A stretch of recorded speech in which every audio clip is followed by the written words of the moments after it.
2019년 5월 중국 시안 새벽 6시 30분 삼성전자의 최첨단 반도체 공장에서 출근하는 엔지니어들의 발걸음이 분주합니다. 하지만 그들은 몰랐습니다. 불과 1.5km 떨어진 황무지에서 자신들의 회사를 무너뜨릴 거대한 음모가 진행되고 있다는 것을. 겉으로 보기엔 평범한 공터였습니다. 잡초만 무성한 아무도 관심 갖지 않는 땅. 하지만 그곳 지하에서는 이미 수백억 원 규모의 건설 계획이 진행 중이었습니다. 이름하여 유령 공장 프로젝트. 삼성전자의 핵심 기밀을 그대로 복제해 똑같은 공장을 중국 땅에 세우려는 대담한 계획. 그리고 이 계획의 중심에는 한때 대한민국 반도체 업계의 별이라 불렸던 한 천재 엔지니어가 있었습니다. 그는 왜 배신자의 길을 선택했을까요? 그리고 중국은 어떻게 전 세계의 기술을 하나씩 손에 넣어가고 있는 걸까요? 오늘은 여러분을 실제로 벌어진 반도체 스파이 전쟁의 세계로 안내하겠습니다. 이것은 영화가 아닙니다. 지금 이 순간에도 계속되고 있는 보이지 않는 전쟁입니다. 자, 그러면 그 천재 엔지니어에 대해 더 알아보겠습니다. 18년 동안 삼성전자에서 일하며 D램 공정의 핵심을 일궈낸 인물. 반도체 업계에서는 그를 살아있는 전설이라고 불렀습니다. SK 하이닉스에서도 임원을 지낸 그는 한국 반도체 산업의 자랑이었습니다. 하지만 2016년 그는 갑자기 모든 것을 버립니다. 한국을 떠나 중국 청도로 향한 그는 청두 가오전이라는 회사를 설립합니다. 표면적으로는 새로운 도전이었죠.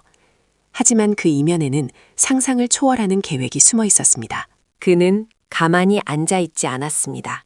그는 삼성과 하이닉스 출신 핵심 엔지니어 200여 명을 파격적인 조건으로 영입하기 시작합니다.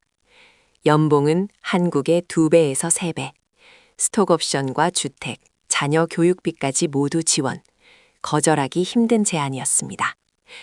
하지만 여기서부터 이야기는 스파이 영화 뺨치는 실제 일어난 사건입니다. 그는 중국으로 영입된 엔지니어들에게 철저한 보안 교육을 시킵니다.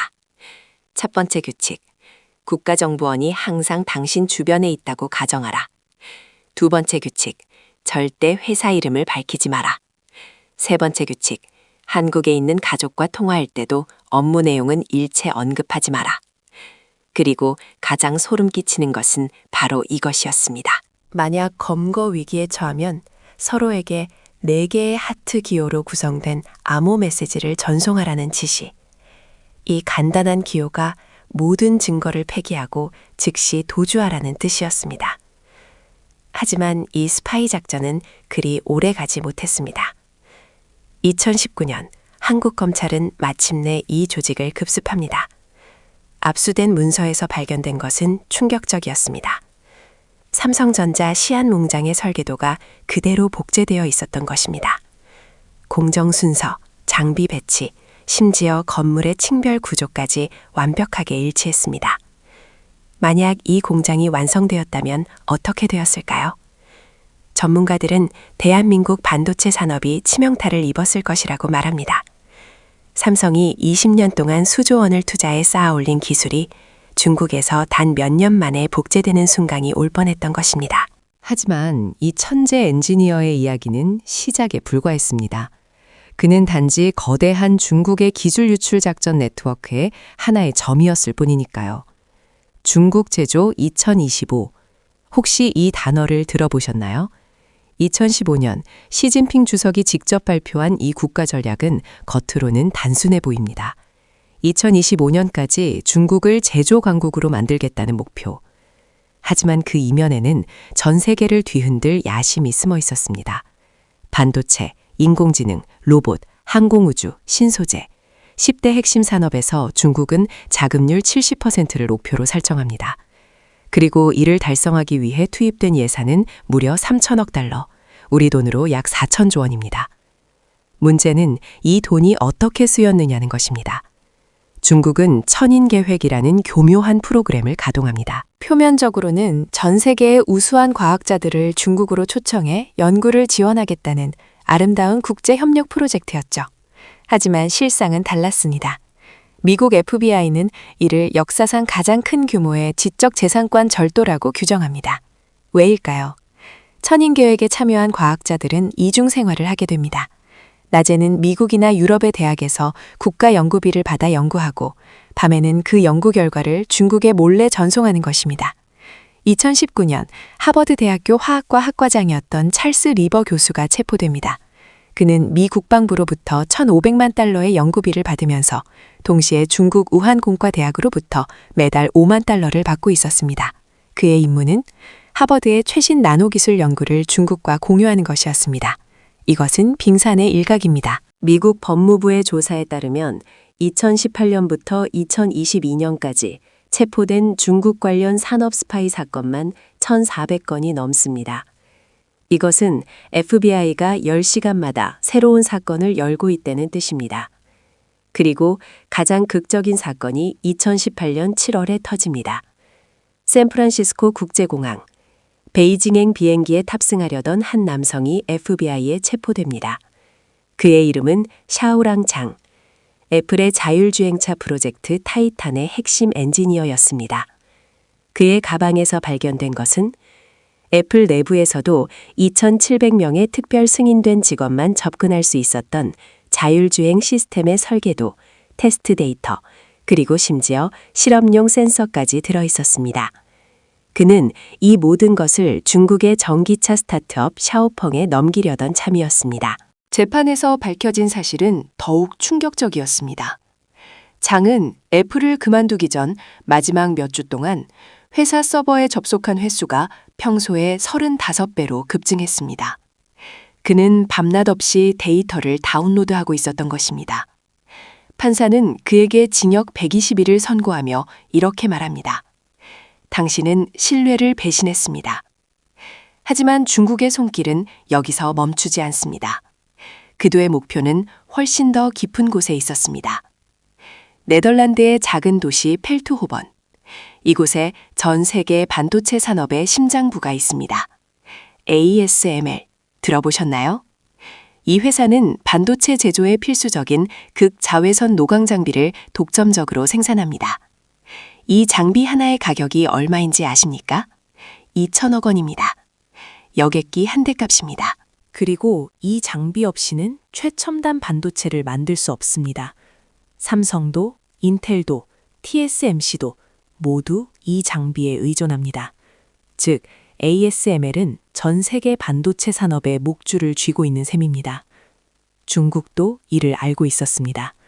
2015년부터 중국은 ASML 내부의 스파이 네트워크를 구축하기 시작합니다. 방법은 중국계 직원들을 통해서였습니다. 2019년 충격적인 사실이 밝혀집니다. ASML의 중국 출신 직원 6명이 회사의 소스코드 200만 줄을 통째로 유출한 것입니다. 이것이 얼마나 방대한 양인지 감이 오시나요? 프로그래머가 하루 100줄을 작성한다고 해도 이를 모두 만드는데 2만 일, 즉 55년이 걸리는 분량입니다. 더 충격적인 것은 유출된 정보의 종류였습니다. 노광 장비의 디지털 트윈 데이터. 이것은 실제 장비를 가상으로 완벽히 복제한 시뮬레이션 프로그램입니다. 이 데이터만 있으면 실제 장비 없이도 가상 공간에서 반도체 제조 공정을 시험할 수 있습니다. ASML은 피획을 산정조차 할 수 없다고 밝혔습니다. 이 기술은 수십 년간의 연구 개발 끝에 탄생한 것이기 때문입니다. 하지만 중국의 전술은 여기서 더 치밀해집니다. 기술만 훔치는 것이 아니라 사람의 마음까지 훔치기 시작한 것입니다. FBI는 이를 허니트랩이라고 부릅니다. 꿀로 함정을 만든다는 뜻이죠. 중국 정보기관은 젊고 매력적인 스파이들을 미국 정계와 산업계에 침투시킵니다. 2020년 캘리포니아주 의원이었던 에릭 스워렐의 스캔들이 터집니다. 크리스틴 팡, 겉으로는 평범한 중국계 미국인 대학생이었습니다. 하지만 그녀의 실체는 중국 정보기관의 요원이었습니다. 그녀는 링크드인을 통해 시내 정치인들에게 접근합니다. 봉사활동을 함께하고 선거 캠페인을 돕고 신뢰를 쌓아갑니다. 그리고 친밀한 관계가 형성되면 그때부터 정보를 빼내기 시작합니다. 스왈웰 의원은 하원 정보위원회 소속이었습니다. 매국의 가장 민감한 정보에 접근할 수 있는 위치였죠. FBI는 그녀가 최소 4명의 정치인과 밀접한 관계를 맺었으며 이들을 통해 매국의 대중국 정책과 군사 정보를 수집했다고 밝혔습니다. 하지만 이것은 시작에 불과했습니다. 2018년 미국 국방부 소속 정보 분석가가 체포됩니다. 그의 이름은 론 한센. 30년 경력의 베테랑 정보 분석가였던 그는 중국인 여성과의 관계를 통해 미국의 국방 기밀을 넘겼습니다. 패턴은 항상 비슷했습니다. 첫 만남은 우연을 가장합니다. 링크드인이나 페이스북 혹은 학술 세미나에서 접근합니다. 처음에는 가벼운 대화로 시작해 점차 개인적인 관계로 발전시킵니다. 그리고 관계가 깊어지면 슬쩍 기밀 정보를 요청합니다. 당신이 하는 일이 궁금해서, 전문가의 의견을 듣고 싶어서, 거절하기 어려운 상황이 만들어지는 것입니다. FBI의 추산에 따르면 미국 내에서 활동하는 중국 정보 요원이 최소 2만 5천 명에 달한다고 합니다. 이것은 공식적으로 파악된 숫자만 그렇다는 뜻입니다. 그리고 중국의 감시는 국경을 넘어 더욱 잔인해집니다. 여우사냥, 중국 정부가 공식적으로 사용하는 이 작전명을 들어보셨나요? 표면적으로는 해외로 도망친 부패 공무원을 잡겠다는 명분입니다. 하지만 실제로는 전 세계로 퍼진 중국인들을 감시하고 통제하는 무시무시한 프로그램입니다. 2022년 뉴욕에서 믿기 힘든 사건이 터집니다. 맨해튼 차이나타운 한복판에 중국 공안의 비밀 경찰서가 운영되고 있었던 것입니다.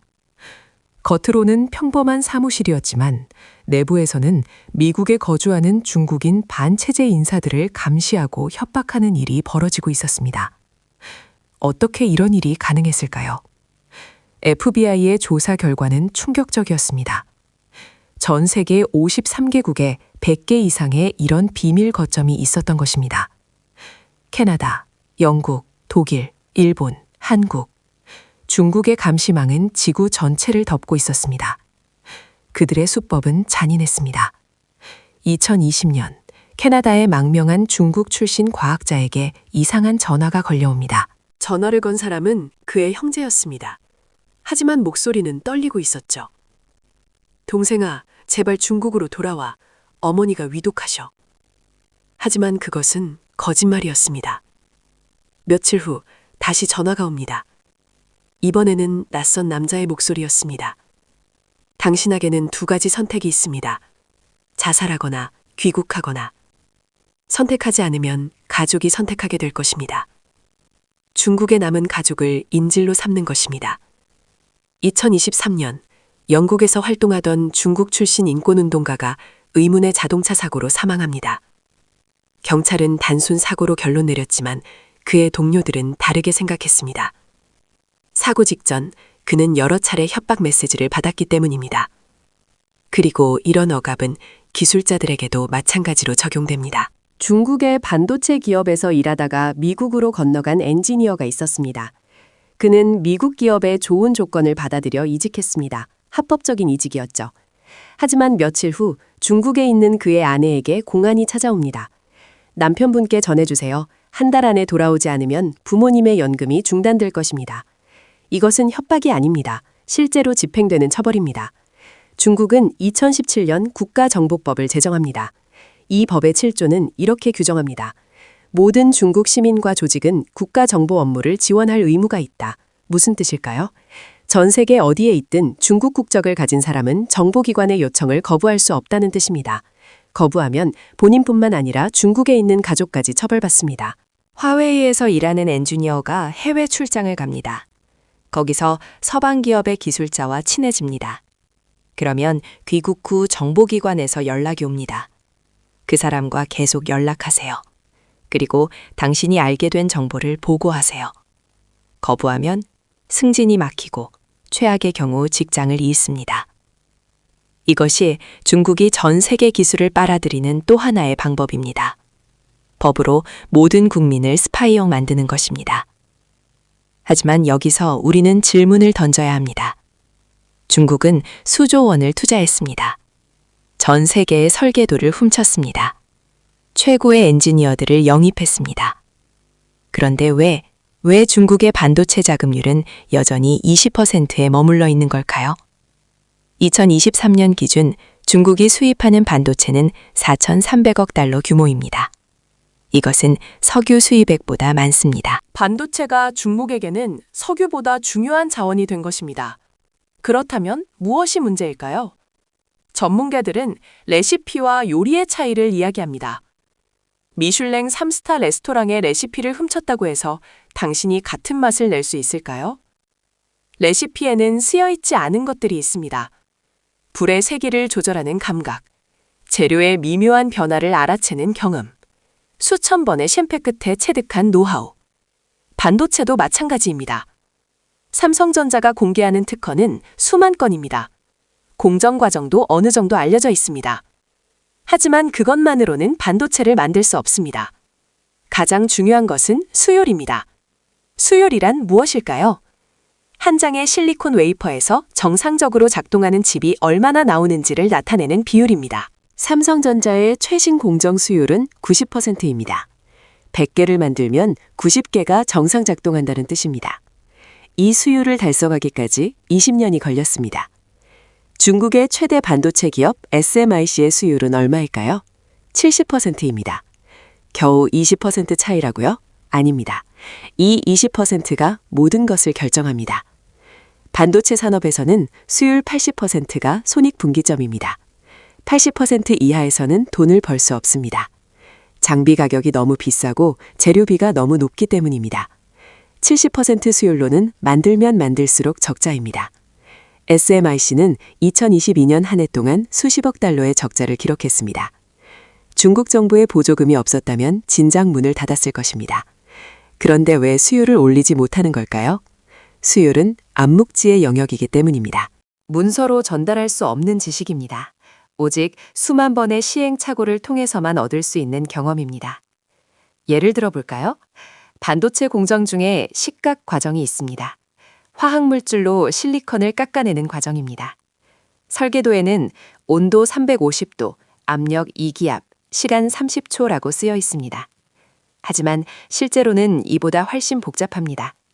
습도가 1%만 달라져도 결과가 바뀝니다. 화학물질의 순도가 0.01%만 차이 나도 수율이 떨어집니다. 장비의 미세한 진동, 실내 공기의 흐름, 심지어 작업자의 동선까지 모든 것이 영향을 미칩니다. 삼성의 엔지니어들은 이런 변수 수천 개를 20년 동안 하나씩 잡아나갔습니다. 매일 밤 공장에서 데이터를 분석하고 조금씩 개선하고 다시 테스트하고 이 과정을 수만 번 반복한 끝에 90%라는 수율을 달성한 것입니다. 이것은 데이터 몇 개로 복제할 수 있는 것이 아닙니다. 중국의 청두 가오전도도 결국 이 벽을 넘지 못했습니다. 삼성의 설계도를 그대로 가져갔지만 수율은 60%를 넘지 못했습니다. 공장은 가동 3년 만에 파산 위기에 몰렸고 결국 중국 정부의 긴급 자금 지원으로 겨우 명맥을 유지하고 있습니다. 이것이 기술의 본질입니다. 훔칠 수 있는 것과 훔칠 수 없는 것이 있습니다. 지금 이 순간에도 보이지 않는 전쟁은 계속되고 있습니다. 2024년 한국 정부는 기술 유출 범죄에 대한 처벌을 대폭 강화했습니다. 최대 징역 20년, 벌금은 유출로 인한 피해액의 3배. 퇴사 전 엔지니어의 네트워크 활동을 AI가 실시간으로 모니터링합니다. 미국도 움직이고 있습니다. 2022년 칩스법을 통과시켜 520억 달러를 반도체 산업에 투자합니다. 동시에 중국으로의 첨단 반도체 장비 수출을 완전히 차단했습니다. 유럽도, 일본도, 대만도 모두 같은 방향으로 움직이고 있습니다. 기술 동맹을 구축하고 공급망을 재편하고 보안을 강화하고 있습니다. 하지만 가장 강력한 방어는 무엇일까요? 바로 초격차를 유지하는 것입니다. 적들이 우리의 5나노 공정을 훔쳐갔을 때 우리는 이미 3나노를 양산하고 있어야 합니다. 그들이 3나노를 이해할 때쯤 우리는 1.4나노를 개발하고 있어야 합니다. 계속 앞서 나가는 것, 멈추지 않는 혁신, 이것만이 유일한 생존 전략입니다. 삼성전자는 2030년까지 1.4나노 공정 개발에 성공하겠다고 선언했습니다.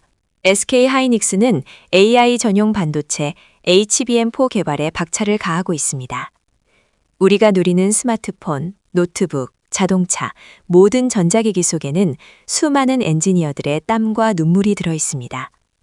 그들은 지금 이 순간에도 실험실에서, 공장에서 보이지 않는 전쟁의 최전선에서 싸우고 있습니다. 대한민국의 기술 주권을 지키기 위해서, 우리 미래를 지키기 위해서. 이 전쟁은 끝나지 않았습니다. 아니, 이제 시작입니다. 하지만 우리에게는 복제할 수 없는 무기가 있습니다. 20년의 경험, 수만 번의 시행착오, 그리고 포기하지 않는 도전 정신. 이것이 진짜 기술의 힘입니다. 시청해 주셔서 감사합니다. 내용이 좋으셨으면 구독과 좋아요 부탁드립니다.